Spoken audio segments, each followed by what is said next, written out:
Yo, salam alaikum ya jama'a, معكم DZ Mavericks.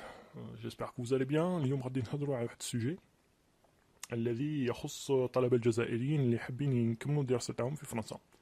على ما اظن شفنا بزاف لي فيديو اللي داروا في الفيسبوك وفي اليوتيوب على لي زيتيديون الجيريان اللي كانوا دايرين لاشين في السونتر كولتوريل فرونسي.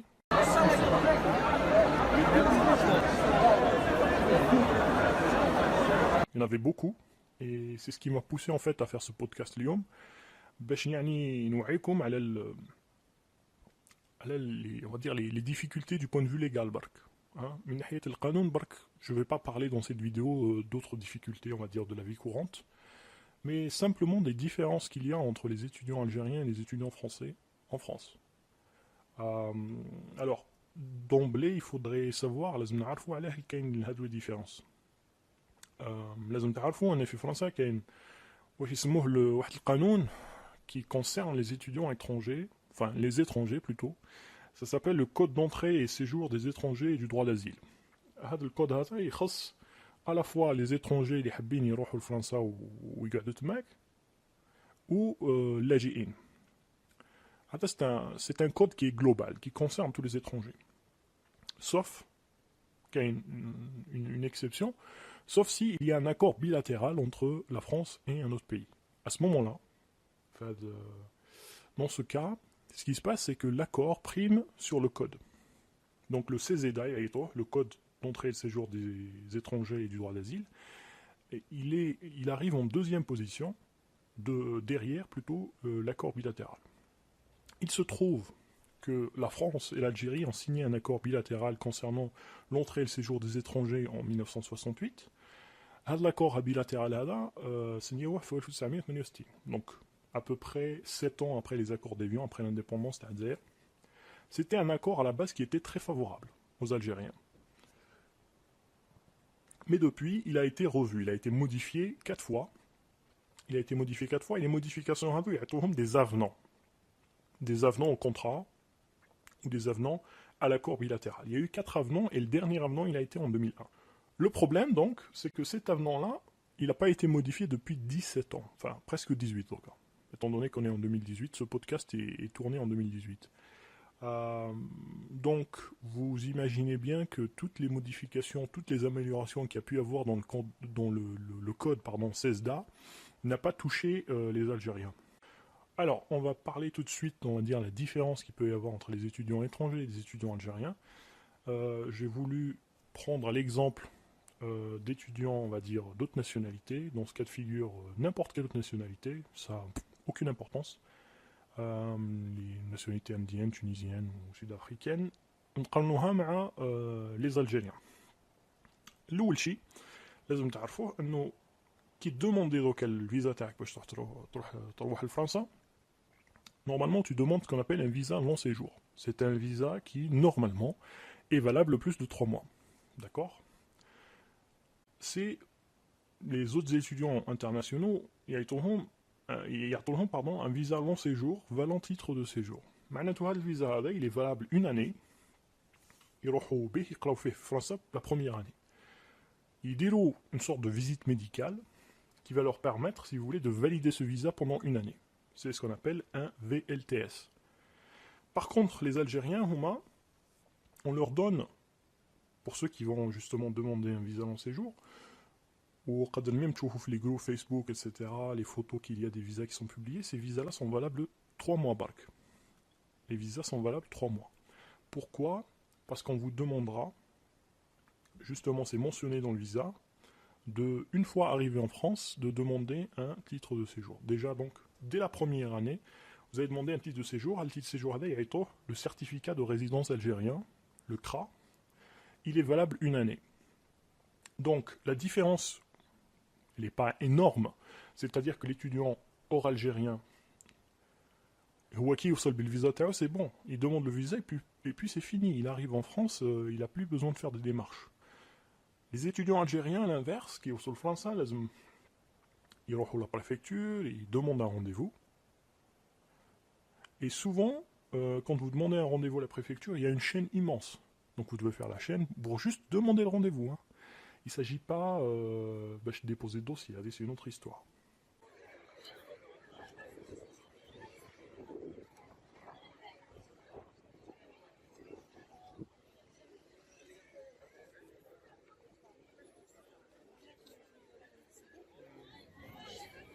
عندها préfecture. En plus, quand vous allez déposer votre dossier, on va vous demander pas mal de papiers. C'est comme si vous vous demandez un visa. Votre dossier depuis le début. Ou à la main, avant de les étudiants algériens, mais quand tu demandes le visa, on te demande dans ton compte bancaire. À l'époque, c'était 6 000 euros, quelque chose comme ça, 6 000 euros, 6 500 euros. Fin compte, ou ils font ce qu'on appelle un gonflement du compte. يعني يروح يسلف دراهم ويحطهم في الكونت باش هكاك يخرج البوردورو de l'hôtel de devise فيه la somme indiquée. Le problème, c'est qu'une fois qu'il arrive en France, l'étudiant algérien doit demander un titre de séjour et les documents pour délivrer le titre de séjour, il te le demande. Tu justifies le homblique عندك tant تاع دراهم. Là encore, c'est là, en France, c'est très difficile de gonfler ton compte. Donc, لازم تعرف بلي في فرنسا غادي تعاود la démarche هذه de zéro. Donc, soit il faut prendre avec toi la somme indiquée, c'est-à-dire 6 500 euros minimum. Mais كاين بزاف تاع اغلبيه تاع les Algériens يروحوا ب 2000 3000 4000 euros et il leur manque la différence pour faire les 6500 euros. Donc comment ils font? كاينين certaines préfectures, les préfectures c'est l'équivalent à daïra. كاين certaines préfectures qui acceptent le premier bordereau, يقول لك روح راني هذه j'accepte le bordereau تاعك. Mais il y en a d'autres, يقول لك لازم تحط la somme هذه dans un compte bancaire ouvert en France. C'est là où c'est difficile. Donc dans ce cas de figure, il n'y a pas mille et une solutions. لازم تلقى واحد اللي يسلف لك دراهم. Il n'y a pas 36 000 solutions. C'est la seule اللي كاينه malheureusement. La suite. Donc راكم شايفين déjà مع الدخله la différence qu'il y a entre les étudiants étrangers et les étudiants algériens. Les étudiants étrangers وصلوا direct de la visite médicale salam alaikum à l'année prochaine. Les étudiants algériens هما لازم يوصلوا ويكافحوا باش يجيبوا rendez-vous باش يحطوا demande titre de séjour etc. باش يعطوا لهم le titre et ça prend beaucoup de temps. Et entre temps راكم bloqué. يعطوا لك un récépissé هكا comme quoi déposer le dossier mais ما يعطوكش le titre. هو في الحقيقة c'est le titre qui importe. Pour pas mal de choses hein. Peut-être que dans une autre vidéo, enfin je sais pas, si la vidéo vous intéresse, je pourrais vous parler par exemple des aides que vous pourrez bénéficier qui est sur le français en tant qu'étudiant algérien. Quelles sont les aides pour lesquelles vous pourrez prétendre? Mais là encore, pour demander ces aides, les comme titre séjour à Chouchaïfi, déjà l'importance de ce titre. Mais la suite. Dernièrement, je crois en 2015, vota une loi, donc une modification du code CESDA. Le titre de séjour, il peut être valable plus d'un an. C'est-à-dire, tu renouveles le titre de séjour, il y a 2 ans, 3 ans, voire 4 ans direct. Ou les étudiants étrangers, par exemple, il renouvelle le titre de séjour en Master 1, et il dit renouveler 2 ans. باش تكمل تاعك ماستر 1 ou master 2 tranquille. Alors que les étudiants algériens, c'est obligatoire, il ne peut pas excéder une année. C'est-à-dire, chaque année, لازم تعاود la démarche, لازم dire rendez-vous à la préfecture, لازم déposer le dossier, لازم justifier, parce que chaque année, il faut justifier des ressources. وزيد عليها, chaque année, il faut justifier que l'année passée, جبتها, يعني تعطي لهم bulletin تاع l'année, باش يشوفوا même.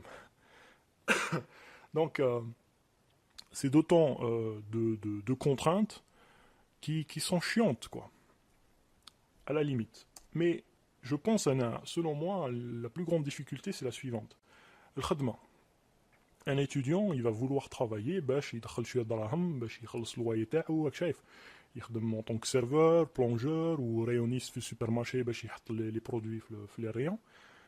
Ou en tant qu'étudiant non algérien, قادر تخدم jusqu'à 965 heures par an.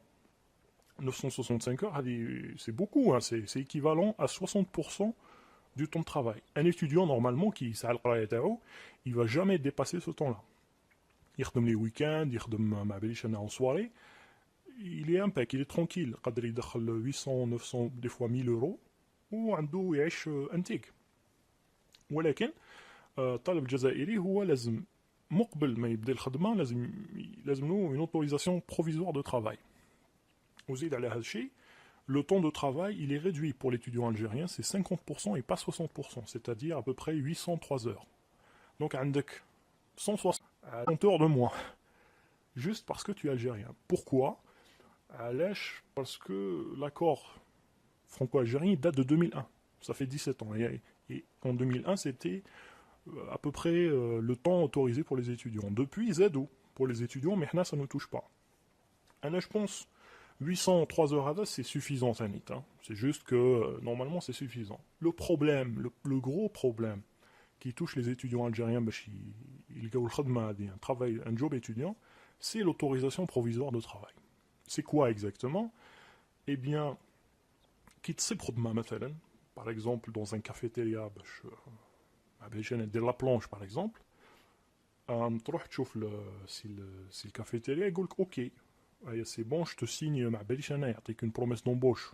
Je suis d'accord pour l'engager, tac tac. Alors, avec la demande ou avec bien sûr la bureaucratie française qui met à Zaire, tu dois déposer un dossier pour obtenir une autorisation provisoire de travail. Le problème, c'est que ça prend du temps, mais tu vas immédiatement. Dans le meilleur des cas, si tu es très chanceux, tu vas dans 2 semaines, ou 1 semaine à la limite. Mais la majorité des cas, ça prend 1 mois, 2 mois. Donc tu imagines la difficulté. في روحك نتايا مول قهوة راك شايف وعندك 2 étudiants qui postulent. Le premier c'est un étudiant مع باليش انا tunisien ou marocain قادر يجي يخدم غدوة من داك. Ou l'étudiant algérien هو يقول ok je pourrais travailler كي نسعى l'autorisation de travail.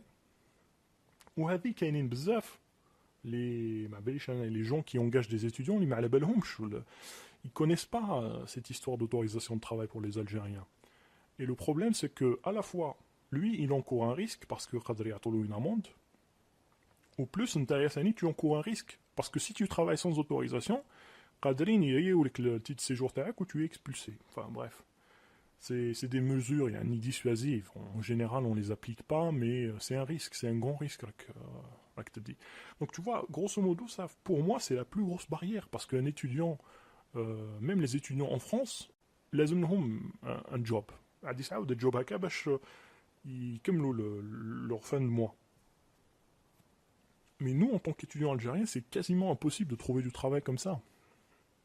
Donc, il faudrait savoir ces choses-là, en fait. Trouver un travail, c'est pas évident. لازم تلقى واحد ياكسبتي يسناك راك شايف كيفاه يسناك 2 mois باش تلقى باش تجيب l'autorisation de travail. Et ça, c'est pas évident à trouver. C'est pas impossible. C'est pas impossible de trouver du travail, mais c'est plus difficile. Donc là, on est arrivé à peu près à la 3e difficulté, à la 3e différence. Cette fois-ci, par exemple, ça concerne l'autorisation provisoire de séjour. L'autorisation provisoire de séjour est aussi APS. L'APS, imaginons, كملت القراية تاعك كلشي مبروك جبت الدبلوم وبغيت تلقى خدمة. Le problème, c'est que les étudiants algériens avant que leur titre de séjour n'expire. Donc c'est le marathon. Avec 2-3 mois en général pour trouver le khadma. C'est très difficile. Alors que les autres étudiants, ils demandaient la PS, on leur renouvelle leur titre, c'est-à-dire ils leur renouvellent le titre de séjour pendant 1 année, les étudiants algériens n'ont juste pas droit à ça.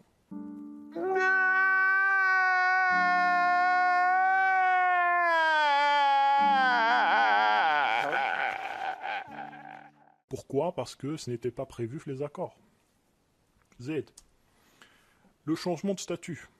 Le changement de statut, c'est تبدل تروح من مقام طالب إلى مقام عامل, c'est-à-dire du statut d'étudiant à celui de salarié.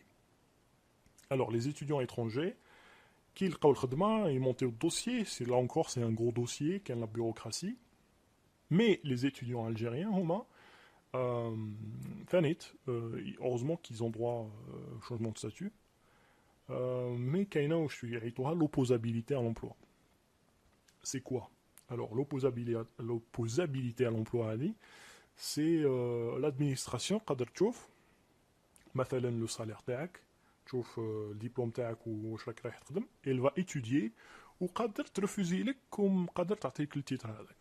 Alors que لو كان كنت un non algérien, monter le dossier تاعك quasiment 99% des chances يعطوه لك direct. Il n'y a pas l'opposabilité à l'emploi, c'est-à-dire ما قادرينش يرفوزيو لك le changement de statut sous prétexte que tu ne touches pas assez ou là. Alors moi je simplifie un petit peu dans cette vidéo, c'est un petit peu plus complexe, mais globalement c'est ça. Hein. C'est-à-dire un changement de statut pour un non-algérien est beaucoup plus simple que pour les Algériens. Voilà, je ne vais pas rentrer dans les détails parce que c'est très compliqué. Mais Hadi, en général, c'est un problème qui va vous concerner, quitte que en général c'est un peu loin, mais il faut l'avoir en tête. Comme quoi, c'est plus compliqué. Ou dernièrement, les Français Darou au passeport talent. Alors le passeport talent là, il est extraordinaire.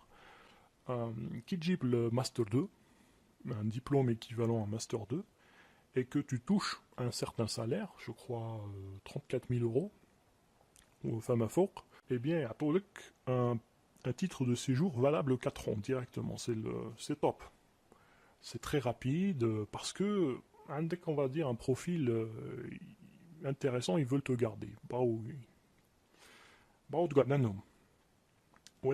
Les Algériens ne sont pas touchés par le passeport talent. Pourquoi? Parce que quand les accords, il n'y a pas de passeport talent qui a été prévu. C'est normal. Alors, juste avant de terminer, je voudrais dire une chose. Vous voyez à peu près toutes les difficultés du point de vue légal. C'est-à-dire, chaque année, tu pointes la préfecture, sur la police, et la paperasse, ما تقدرش تخدم rapidement, ou parfois ما تقدرش تخدم كاع, parce que c'est tellement compliqué d'obtenir l'autorisation provisoire de travail. Ou zit, quand tu termines tes études, c'est le combat. باش تبدل من statut étudiant en statut salarié. C'est très compliqué. Parfois, ça échoue, et quand ça échoue, c'est un petit peu la merde. Mais c'est comme ça. Alors, il faut savoir, Bokat Gouloli, mais ces accords-là, à quoi ils servent? Ben, techniquement parlant, normalement, les accords les amis qu'on l'accord général. Mieux, أكثر من 100 سنة الاحتلال, ma colonisation de France, ou combien il y a d'Algériens en France? Plus de 2 millions. Et pourtant, il y a ces accords dégueulasses. Eh bien, ces accords n'ont pas été revus depuis 2001. Il y a une bzaf, les associations, les étudiants ont demandé que ces accords soient renégociés, mais la dernière fois, par exemple, qui le français, de la question de ma collègue Nadia Bouzgrane pour El Watan. Est-ce que dans vos travaux d'aujourd'hui ou futurs, est-il envisagé de réviser l'accord de 1968 qui régit la circulation des personnes entre les deux pays, sachant que de l'avis de beaucoup d'associations algériennes et autres, cet accord doit être mis à jour en tenant compte du contexte français actuel. Sinon, pour les étudiants, ça se passe globalement bien. Pour les retraités également, je confirme ce qu'a dit mon collègue, la situation est gérée au mieux. Merci. Merci beaucoup. Donc pour lui, les étudiants ont menti que français. Donc c'est pour vous dire la déconnexion. Ni Campus France, ni l'ambassade de France, pour moi c'est très important. Quand tu envoies des jeunes en France, malheureusement, parfois même dans le site de Campus France Algérie, il y a des informations trompeuses. Ils ont copié ça ils ne savent même pas sur l'existence des accords. Enfin, je voudrais vous dire une dernière chose, c'est que la France a signé pas mal d'accords avec pas mal de pays. Par exemple, la Tunisie, qui a un accord franco-tunisien. Le Maroc, qui a un accord franco-marocain. L'Inde. En général, ces accords-là sont mieux que le code CESDA. Par exemple, l'accord franco-tunisien, il mentionne une clause, c'est marqué dans l'accord comme quoi, s'il y a quelque chose de positif dans le code CESDA, eh bien les Tunisiens vont bénéficier aussi. Alors que l'accord bilatéral franco-algérien, c'est vraiment... est-ce que c'est délibéré? Est-ce que c'est le gouvernement algérien qui a exprès pour freiner la fuite des cerveaux, entre guillemets? Le problème, c'est que les cerveaux, parce que les gens sont libres. Donc, ils font ça exprès, mais je pense que c'est plus par rapport au fait qu'ils sont incapables, que c'est des crétins, c'est plus par rapport à ça. Mais bon.